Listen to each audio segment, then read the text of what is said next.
Rows upon rows of empty seats line the hall. You've made sure you're the only one here tonight. The others are all off on business or caught up in their work. You made sure to register a week's holiday after the business down in Magaluf. Your sheer exhaustion needs to be tended to. In the few months since your promotion, you haven't had much time to yourself. But there have been things you've been curious about for a long time.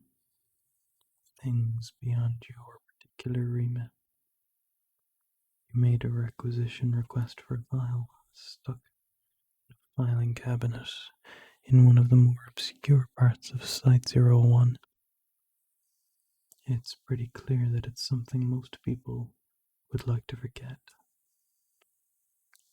The reel begins to play, all automated of course. Grains flicker across the screen before bursting into an image. It is a high school playing field. The year must be about 1975, 76. There's no audio, and the image flickers and distorts at inconvenient moments. But the forms are all clear. They're playing rugby, American football, something like that. It's not quite right. The camera stretches and moves around a smiling group of people, spectators, all wave at the camera. Their movements are not constructed or acted or precise. They're messy and uncertain, giggling and youthful. People, real people, sitting right in front of you. Right? You look down at the document, but you can't quite concentrate. You remember school, don't you? Your experience was different. Different place, different time, but you remember it. The disciplined format of time, the early pangs of hurting, promise of all your dreams before you, an infinity of youth shaped by your name. It was all ahead of you, that sunset curve over the horizon. You do remember, right? Don't you remember? SCP-4833. Object Class Catter. Special Containment Procedures. SCP-4833 activity is currently being monitored by MTF Eta-11 Savage Beasts. Eta-11 will immediately respond to any reported incidences, a certain situation, and attempt to contain any potential anomalies. Following Incident 4833-8C, the nature of SCP-4833 is considered to be radically altered. SCP-4833 will be reclassified and its file altered as soon as Agent O'Hara's debriefing has concluded.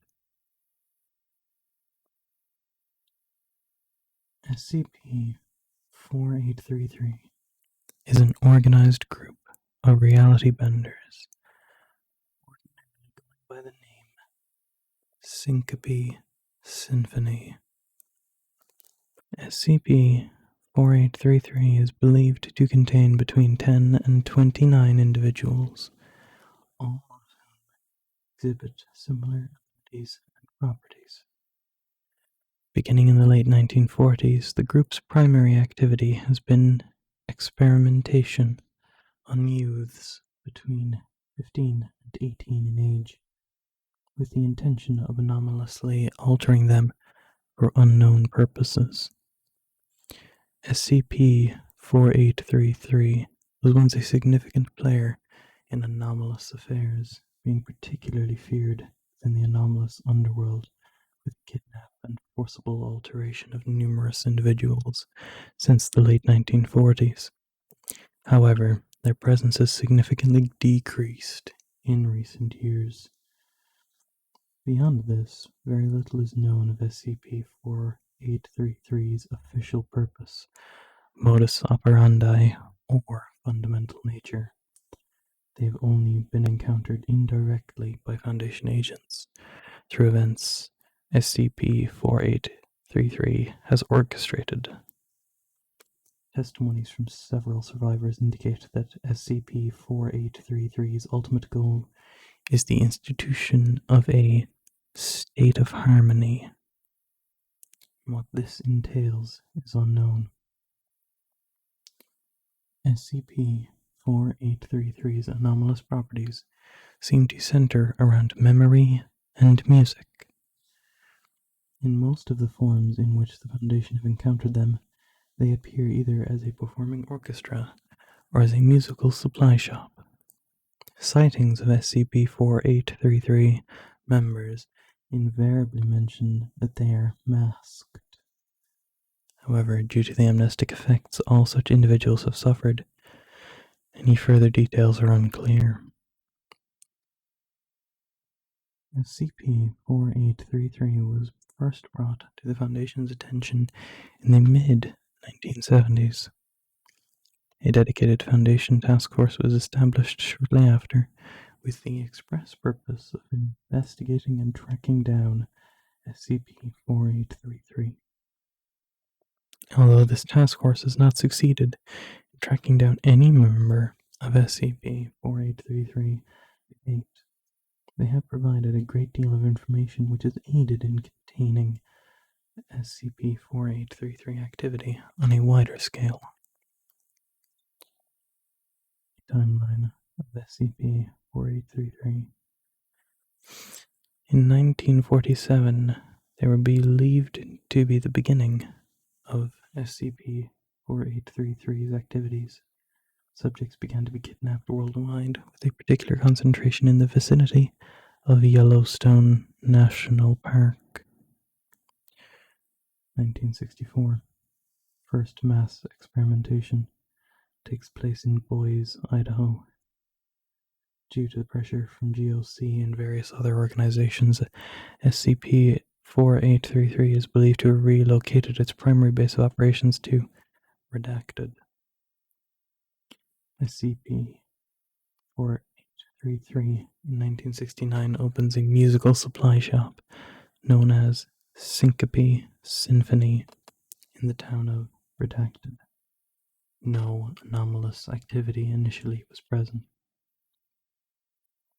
The autumn of 1975, mass cognitohazardous event takes place at Lake Redacted. Although no conclusive evidence links this to SCP-4833 have been found, the nature of the anomaly fits SCP-4833's modus operandi. You do not recognize the faces in the water. 1976. Series of experiments performed by SCP-4833 at Kirk Lawnwood High School and Redacted. The schools and towns in question were swiftly evacuated and Foundation control was enforced. The Syncope Symphony musical supply shop was found abandoned upon Foundation raids. 1977. The number of subjects kidnapped by SCP-4833 sharply decreases when compared to 1976, beginning a trend which has continued to the present. Figures in the anomalous underground have speculated that this is due to SCP-4833 achieving its goal at some point in 1976, with further kidnapping simply being a way of fine-tuning. 1988 was the last known encounter between Foundation personnel and an individual altered by SCP-4833. prior to 2019, incident 4833-8C. See below. Addendum 4833-1. Interview log. The following is a log of Agent John Hardcastle's interactions with an anomalous reality bender. Location: a bar in the Soviet Union. Notes: Agent Hardcastle had spent several months researching the earliest records of SCP-4833's experiments. He had come across records indicating that one Vasily Stroganov, an individual known to Agent Hardcastle, had been the subject of SCP-4833 experiments in the late 1940s. Mr. Stroganov was tracked down to this bar and interviewed alone by Agent Hardcastle. Begin log. Agent Hardcastle activates his camera.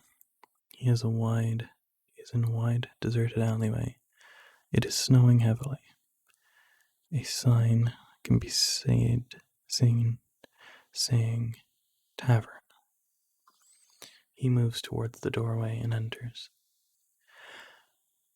The interior is dark and dirty. The walls are undecorated brick, and a few tables are scattered around the place. The bartender is an overweight middle-aged man who is clearly inebriated. Another man, Vasily Stroganov, is slumped over a glass of vodka. There is nobody else in the establishment. Vodka, please. The bartender fetches a glass of vodka. As he does so, Stroganov sits upright and stares at Agent Hardcastle, who nods at him. The bartender gives the drink to Agent Hardcastle. Much custom this time of year? A bit. You American? English, but don't worry, I'm one of the good ones. There are no good Englishmen, but there are no good Russians either. Agent Hardcastle hands the bartender a thick wad of ruble notes. Here's a little tip for some, privacy. The bartender looks through the money, nods, and shuffles into the back room.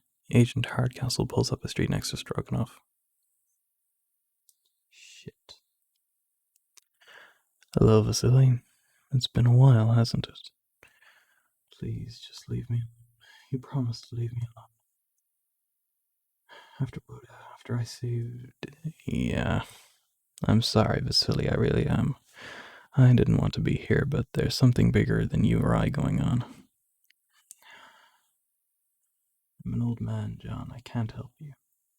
I live in a shitty apartment in a concrete building nobody cares about, watching the snow go past. I don't even have heat. Empires I used to... Stroganov shakes his head and does not speak for several seconds. Just go away. I can't. I wish I could, but I can't. I need you to tell me about the syncope, Vasily. Stroganov visibly tenses. No. Go away, John. You do not know what you're dealing with. Children, Vasily. Just like you were. I need to know what happened in 1945. No, I can't. Please, I can't. We can take you in. Set you up somewhere nicer. Somewhere. Doesn't matter where you set me up. It'll all be the same. Stroganov takes a large swing of vodka.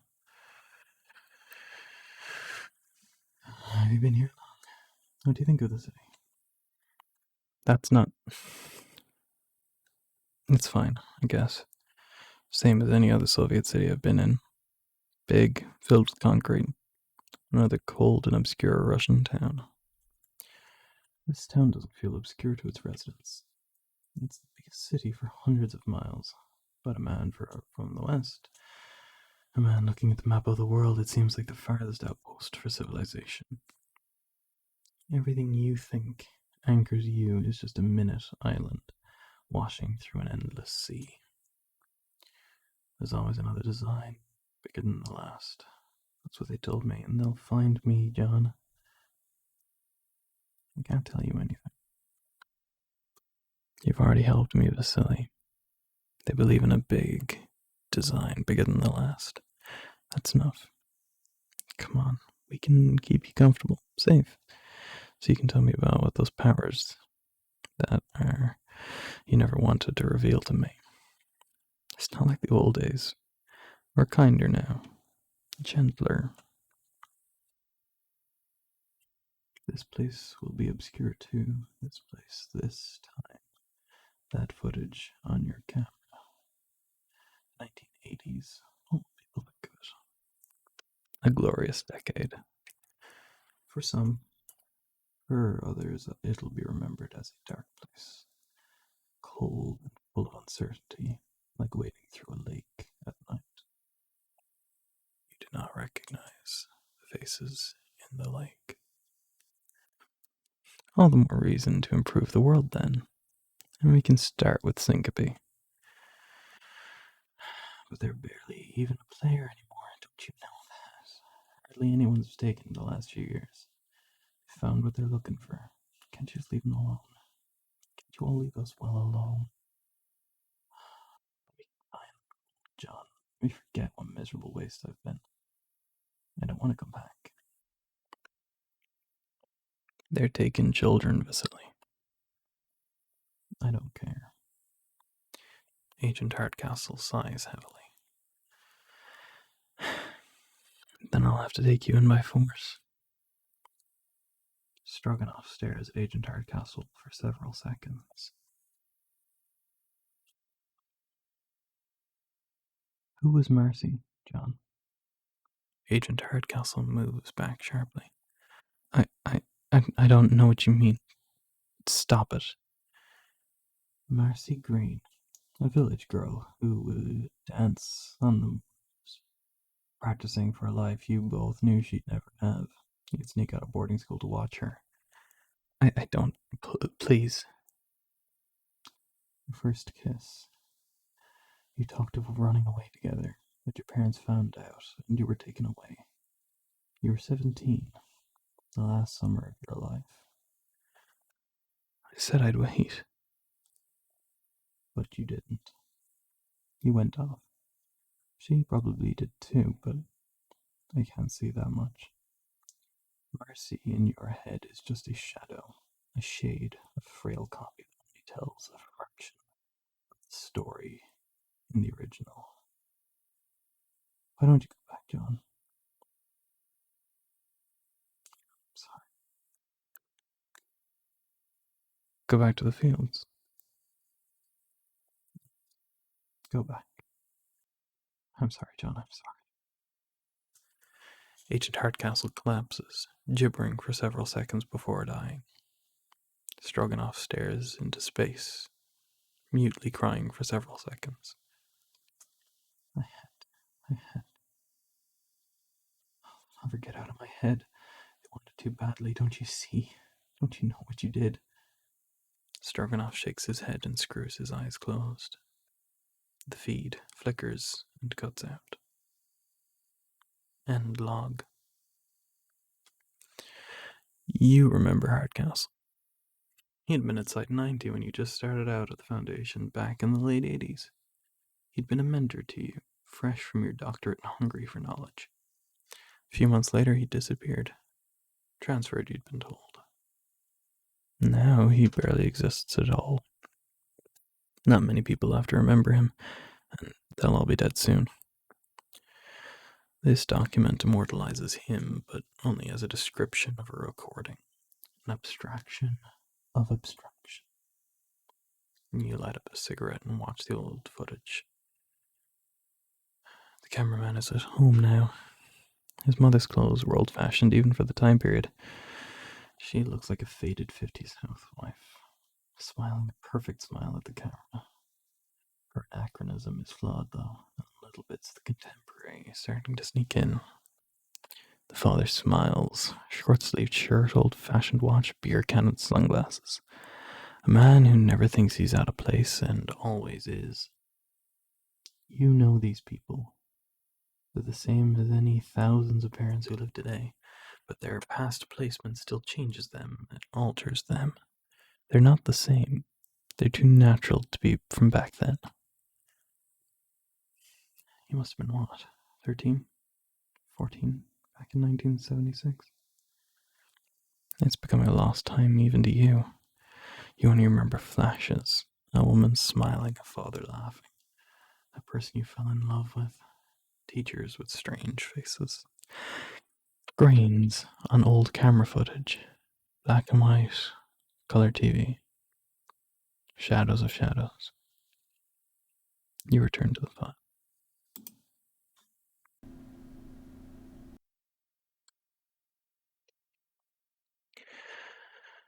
Addendum 4833-2. Recovered documents. The following documents were recovered from the personal effects of Agent Valerie Kowalski after her suicide in 1997. They were compiled by her in the course of her investigation into SCP-4833. The text of these documents is transcribed below. Document 1. Copy of a page of an MC&D shipping manifest detailing goods imported to the USA from 1947. A French horn. Strong amnestic effects forces the user to keep forgetting key aspects of their childhood. A copy of a book, Visions of the 20th Century, 1940 to 1970. It's non-anomalous, but contains impossibly accurate predictions and photographs known to be taken after its date of publication. A prototype amnestic drug, taken from the SCP Foundation's Q facility. Bassoons. It possesses a memory restoration effect. Experimentation into implemented memories is ongoing. Yellowstone Park Visitor's Guide, circa 1970. Obtained from the SCP Foundation's Q facility, tagged with label Department of Temporal Anomalies. Documents and items recovered from the Marianas Trench. No further information provided by Miss Stark. A wooden violin. Not anomalous, but due to the sourcing of the wood from Yggdrasil, is particularly susceptible to anomalous altercations. Document 2. Message from Foundation Facility Q in 1959. To Director Holloway from Researcher Brown. Message begins. Regarding subject BH12, little response observed in hippocampus despite extensive tests. Researchers also concerned about safety of their own memories. Asbestos suits are particularly effective, but staff increasingly reluctant to use due to health concerns of asbestos suits. Recommend funding for Gregory's new formaldehyde-lined suits. Symptoms of BH12 remain constant. Complete absence of own memories, but constant belief that they were a school child in 1976, despite lack of ability to give accurate information on events after 1945, and ignorance of much of recent history. Ineffective capabilities, however, seem to have increased. Curious obsession with exploration of WW2 era bunkers has been recently noted. Observations continue. P.S. Deirdre and I once again want to thank you for dinner last night. When can we return to the invitation? Deirdre's eager to try out her new electric skillet on something really ambitious. Document 3. Extracts from a report of known provenance concerning contained anomalies Foundation Facility Q at the time of its closure in 1968. Anomalous subject 1 is a male, age 19. Subject was incarcerated by the Foundation following demonstration of anomalous memory-altering abilities. Subject was anomalously altered at an unknown point in 1966. Subject described experimenters as wearing white carnival masks. Subject is capable of temporal alteration. They can specifically change events which they perceived prior to 1966, but only to a highly limited degree, and with minimal alteration to the overall flow of events. Very little has changed except for the road trip taking place in 1965 and the outcome of brief romance Subject had with classmate Valerie Smith in 1964. Subject is incapable of retaining any long-term memories which occurred after the experimentation performed on them.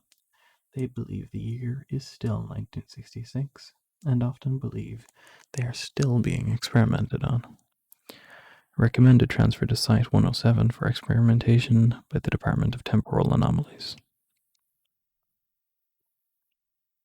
Anomalous subject 88 is a female, aged 36. Subject is believed to have undergone significant anomalous alteration in 1949 to a degree that permanently damaged their cognitive capability. Subject appears obsessed with the Mariana Trench and frequently talks about it being a sheer fall off the edge of the world. Notably, statements by subject are highly consistent with redacted. Subject has an advanced piano playing ability not known to be present prior to the experimentation. Subject speaks in an unknown language during all times when the piano is being played. Analysis by linguists have revealed significant similarities to the Algonquin languages. O5 Command has ordered subject to be transferred to Site 01 immediately. However, due to the dissent from the Ethics Committee over Redacted's vivisection, this order has been temporarily halted. Anomalous subject 212 is a female whose age at death was 30 years. Incarcerated since 1959. Subject's memories are entirely replaced by memories of an unknown 17-year-old schoolchild claiming to be from 1976. Subject's predictions of events in the last decade have proven to be entirely incorrect. However, claimed that events such as an assassination of a President Kennedy and a war between the United States of America and an unknown identity known as North Vietnam, possibly related to the 3rd century dynasty, would occur in 1960 and 1970s. Subject possessed anomalous memory replicant abilities against all unprotected individuals to come within a 5-meter radius. The subject was found hanged in 1969, shortly before Facility Q's closure and the implementation of a site system. No note was found, however, a series of pencil drawings of a violin, World War II era bunker, and a Super 8 film of an unknown band found in her quarters, having apparently been composed shortly before her suicide. Document 4. Video log of footage recovered from a Super 8 film camera found in a small cave in Idaho in 1985. The video opens on an unknown hillside, with the landscape is reminiscent of an American Midwest, but the colors differing significantly from baseline reality. A small settlement or a town can be seen at the bottom of the hill. It is reminiscent of many towns in America from the mid-1970s. A large cloud, reminiscent of a vortex, can be seen over the town. It is intermittently red and black in coloration. Several indistinct gray shapes can be seen emerging from it and heading towards the town. The camera's movements are consistent with being held by an individual familiar with its use. The weather is, however, causing significant shaking. The cameraman begins to run heavily up the hill. The image here is blurry and details are indistinct.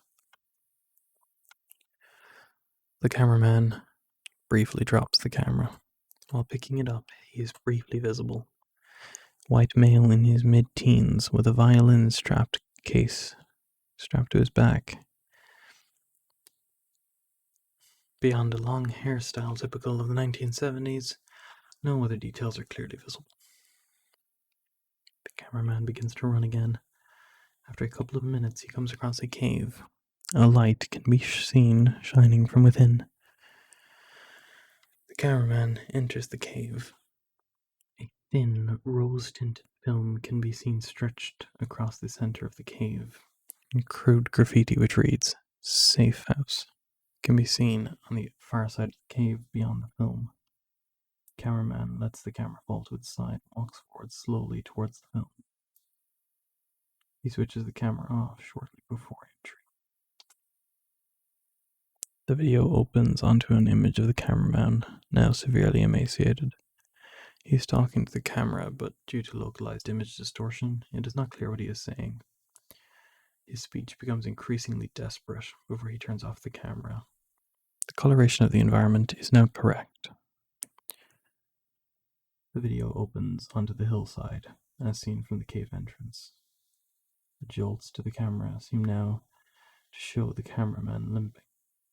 He is moving towards the edge of the cave and appears to retch and throw up before continuing onwards. The camera is pointed at the former site of the town. It is in ruins, but large scaffolding and construction materials can be seen across it.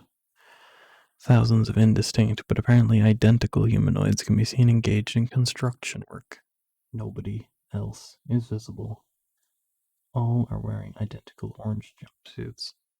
The extreme weather, seen in the earlier shots, is not present. The camera is dropped and the image abruptly cuts out. The camera is picked up. Its angle points towards the town, which now resembles Boise, Idaho, in the mid-1940s. The camera turned towards the cameraman. Their face and hands are now indistinct and not visible due to image distortion. From what is visible, the cameraman appears to be screaming. The camera is turned off. The video opens on the interior of the cave. Several words can be seen scrawled on a wall in black marker. Synapse, sibilance, signs, sayonara, the sibyl. One word has been circled. Syncope. The camera turns towards the cameraman. They are clearly no longer emaciated. Their face and hands suffer from the same distortion, but markedly worse. They are wearing a white Venetian mask. The camera is turned off.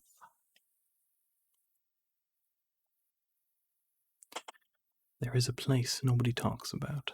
It's buried miles under Yellowstone National Park, and it's a mystery even to the foundation which created it. It is the one thing that truly terrifies them. The primary purpose of this place, this cavernous expanse of steel and concrete, is repopulation, reconstruction, restoration. But there are things buried in it that have a broader purpose. Scranton Reality Anchors, the XACTs, other buried machines you know nothing about. Things which alter time and change causality in ways that are subtle, unknown, and unheard. Sometimes things might fall through the cracks. Smoke clouds your eyes as you stare into space deep in thought. You're too absorbed to change and notice the changes on the screen as the reel churns and churns through its ancient pictures. A group of friends laughing in front of their lockers, talking about some forgotten joke, gossiping about unknown persons. The content is not preserved, only the form of it. A boy, unseen by the cameraman, but in the background of the shot is seen writing upon a piece of paper. His eyes and face are serious, in concentration. He looks up occasionally, twitchy and nervous. Besides him lies a violin case. You don't see the boy. You've already turned back to the file. He's not a part of your memory. That other image of an image of something that might have been real. Was he ever really there? Incident 4833-8C.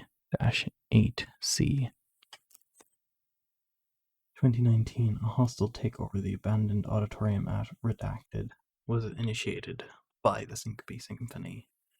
Foundation operatives swiftly secured the site and quickly ascertained that only a single member of the symphony was present. Agent O'Hara was sent to interview and detain the instance. The following log is a log of her personal camera feed. The member of the symphony is standing at the center of the auditorium stage. Their appearance is heavily distorted, but their gait, posture, and movements are consistent with that of an elderly human male. They are wearing a white carnival mask and an outfit typical of American conductors of the mid-20th century. They are holding a golden violin. Around them lie a number of items of clothing, resembling outfits worn by orchestra members from around the world during the mid to early 20th century. A lot of this is distorted. Agent O'Hara's dialogue is heard. Hello there. I was wondering if I could have a chat with you for a moment. It's okay, I'm not here to hurt you. I just want to understand who you are, why you're doing this. I'm sorry, I don't know what you mean. I don't know of any bunker. Do you mean one of our sites? No, that's not. Okay, look, maybe we started on the wrong foot here. Could you tell me about the rest of the symphony, your co-performers? The conductor gestures to the clothes around it. They're only clothes. It died? Your kind can... Response. Oh, I see. So it wasn't a plan at all. You faded. You declined. The conductor picks up its violin, taking a couple steps towards Agent O'Hara. Agent O'Hara pulls a pistol and trains it on the conductor. Why did you experiment on children? Something to do with they are like us. What do you mean, like you? Response. And the lake? You do not recognize the faces in the lake. What? The conductor's hands are seen to visibly tremble. It seems to struggle against some unseen force centered on the violin. What do you mean, interpretation? No, there's always a meaning. Sometimes things aren't hidden behind themselves. The conductor seems to struggle with an alternate force. There's no other force at play. There can't be. It's just you and your musicians and children you do this to. Memory is just another method of recording. I don't know where you came from, but you're just as flesh and blood as I am. There's nothing mysterious about you, and there's nothing making you do this. Response. Conductor plays a note on the violin. O'Hara's right arm falls to her side and drops her gun. What the hell did... I don't care. You took children. What even are you? I can't see your face. Memory doesn't do that. Response. You didn't have to take them, remember? The lives weren't worth that. You failed. There is no bunker. There are no past words, no forgotten peoples. You conned your followers into joining you and they all left and died. Nobody was forgotten. There's only you. History singular. The truth is singular. You are explicable. What happened to the class of 76 is explicable. I'll find it, and I'll find the truth. The conductor begins to play the violin, a melody beginning with a slow tempo, gradually increasing in speed and pitch. Music doesn't have a consciousness. It just seems like that. It's not. She didn't want. No. Agent O'Hara seems to be struggling considerably with the responses given by the conductor. It was the last summer. University next year. I had a Walkman. It was rained. I asked after her and she said she wasn't in a fight, but I remember it differently. Which is the truth? The violin playing becomes increasingly rapid. The conductor appears to be lurching away from the violin. The hills were green. I used to play the guitar. She played the drums. Her parents didn't like what we were, but it didn't matter to us. We were going to be great. A red sky over the horizon.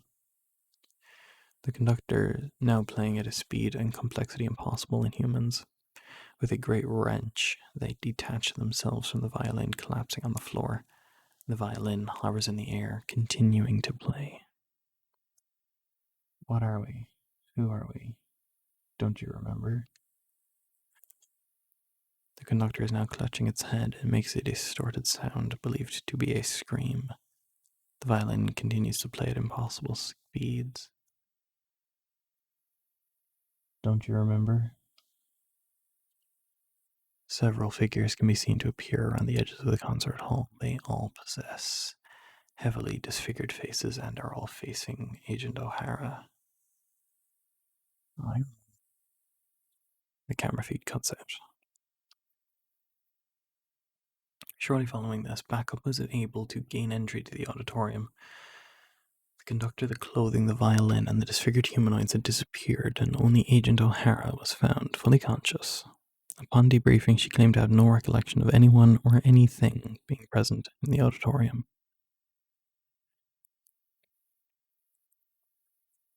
A girl is smiling in the hallway. She laughs at some unheard joke her friend is telling her. A teacher walks past, a worried expression on her face. The sun is shining through a window. The picture washes the scene in grainy light. That hallway never existed anymore. This reel was recovered from the bottom of the Marianas Trench, along with other tiny fragments. In the dark, buried beyond where any man could go, the only place anything has ever been found of the things that once were. Nobody remembers her. All you see is some light on a page, an image, a shadow of a shade that happens to resemble this creature from long ago. Not a memory, but a flicker that indicates that something, anything, once moved there. The reel ends. Its sounds echoes through the room. Click, click, click, click. White and black lines flicker across the screen as you sit there, cigarette smoke filling the air in front of your blank face. One day, you will never have been either. Some disaster or trivial catastrophe will happen and the whole rigmarole will start again. A bunker, a lever, deaths and endings. A movement will end, but the symphony will go on forever. Even if it doesn't, even if it fails, your own life will be gone. It will be extinguished as so many others were. You will be a corpse, a skeleton dust, a thing that never was, and nobody will remember you. The trees will grow over your grave, flowers will dance, humans will linger on, then die, or spread out amongst the stars with no memory of their homeland. The earth will crack and burn, and the molecules will die, and the atoms will die, and the dark will consume them all. What few scattered waves remain will dissipate, and nothing will have ever happened. An infinity with no concept of itself. Or maybe not. You pick up your lighter and burn the documents, watching each lick of flame consume them. You stand up, your face stark against flickering lights, and walk out of the room. Nothing beside remains.